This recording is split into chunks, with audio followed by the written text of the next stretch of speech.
హోంమంత్రి అమిత్ షా సాక్షాత్తు రాజ్యసభలో బాబాసాహెబ్ డాక్టర్ అంబేద్కర్ పేరును ఉచ్చరిస్తూ చేసిన అహంకారపూరిత వ్యాఖ్యల పట్ల దేశవ్యాప్తంగా తీవ్ర నిరసన వ్యక్తమవుతోంది. 75 ఏళ్ల భారత రాజ్యాంగంపై చర్చ జరుగుతున్న సమయంలోనే ఆ రాజ్యాంగ నిర్మాతను అవమానించేలా వ్యాఖ్యలు చేయడం దారుణమని ఆయన తక్షణం క్షమాపణ చెప్పడంతో పాటు తన పదవి నుంచి వైదొలగాలని విపక్షాలు డిమాండ్ చేశాయి. పార్లమెంట్ బయట పెద్ద ఎత్తున నిరసనలు తెలిపాయి. బుధవారం కూడా పార్లమెంట్లోనూ దేశవ్యాప్తంగా నిరసనల కార్యక్రమాలు జరిగాయి. అంబేద్కర్ అంబేద్కర్ అంబేద్కర్ అనడం ఫ్యాషన్ అయిపోయింది. అదేదో 100 సార్లు భగవంతుడి పేరు ఉచ్చరించినా స్వర్గంలో స్థానం దొరుకుతుంది అంటూ అమిత్ షా విపక్షాలపై విరుచుకుపడుతూ తన మనువాద ధోరణిని బయటపెట్టుకున్నారు. అంబేద్కర్ పేరు ఉచ్చరించడమే నేరమన్నట్లుగా అసహనం ప్రదర్శించి బీజేపీ అసలు బుద్ధిని చూపించుకున్నారు. ప్రతిపక్షాలు అభ్యంతరం చెప్పాకైనా ఆయన చేసిన తప్పుకు లెంపలేసుకుని సభకు క్షమాపణ కోరాల్సింది. ఆ పని చేయకపోగా అన్ని సందర్భాల్లో ఈసారి కూడా విపక్షాలపై విరుచుకుపడ్డమే విధానంతో హోంమంత్రి ఆయన పరివార గణము వ్యవహరించడం సిగ్గుచేటు. తగుదునమ్మా అని ప్రధాని మోడీ తన అనుచరుణ్ణి వెనకేసుకురావడం, ఎప్పట్లానే నెహ్రూని కాంగ్రెస్ ని రంగంలోకి లాక్కొచ్చి పాత పాటలే బలవేయడం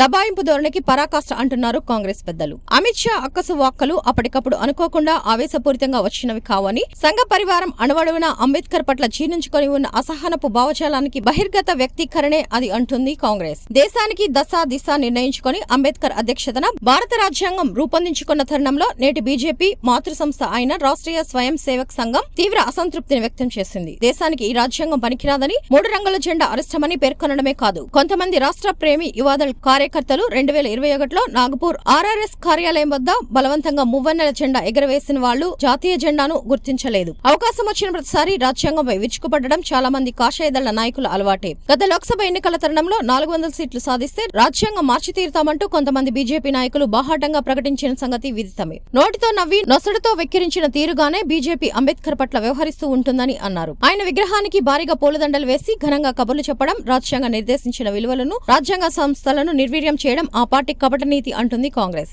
మనుస్మృతి అత్యంత దుర్మార్గమైనదని, ఈ దేశానికి ఏమాత్రం పనికిరాదని అంబేద్కర్ స్వయంగా దానిని దగ్ధం చేశారు. అలాంటి కాలం చెల్లిన క్రూరమైన మనువాదాన్ని నెత్తిన పెట్టుకుని సనాతనమే తమ అభిమతంగా ఊరేగే బీజేపీ గణం ఇక అంబేద్కర్ మహాశయుడి మార్గాన్ని ఎక్కడ గౌరవిస్తుంది? లోన ఒకటి బోధిస్తూ అభిమానిస్తూ బయట రకరకాల రంగులు మార్చే నాటక విన్యాసాలు చేయడం, అధికార అవసరాలకు తగ్గట్టుగా అబద్దాలకు తెగించడం సావాస్కర్ కాలం నుంచి సంఘ్ పరివార్లకు అలవాటు అని, వర్ణ వ్యవస్థ విషవాలయం నుంచి దేశం బయటపడాల్సిన అధునాతన ఆచరణ అంబేద్కర్ పైనే. ఆచరణ అంబేద్కర్ దైతే దేశాన్ని మళ్లీ 1000 పడగల విషనాగు నీడలోకి లాక్కుపోవడమే బీజేపీ సనాతన పన్నాగమని, ఈ రెండింటికి మధ్య ఆకాశానికి అధఃపాతాళానికి ఉన్నంత అంతరం ఉందని, ఈ నేపథ్యంలోనే అమిత్ షా అసహనంలో నుంచి అహంకారపు వ్యాఖ్యలు బయటకొచ్చాయని అంటున్నారు కాంగ్రెస్ పెద్దలు. ఈ తరహా పెత్తందారి పోకడలు భారత రాజ్యాంగ స్ఫూర్తికి ప్రమాదకరమని, కాబట్టి హోంమంత్రి అమిత్ షా బుకాయింపు పర్వాన్ని కట్టబెట్టి బేషరతుగా క్షమాపణలు చెప్పాలని, రాజ్యాంగబద్ధంగా ప్రాప్తించిన పదవి నుంచి తక్షణమే తప్పుకోవాలని కాంగ్రెస్ మరియు ఇతర ప్రతిపక్షాలు డిమాండ్ చేస్తున్నాయి.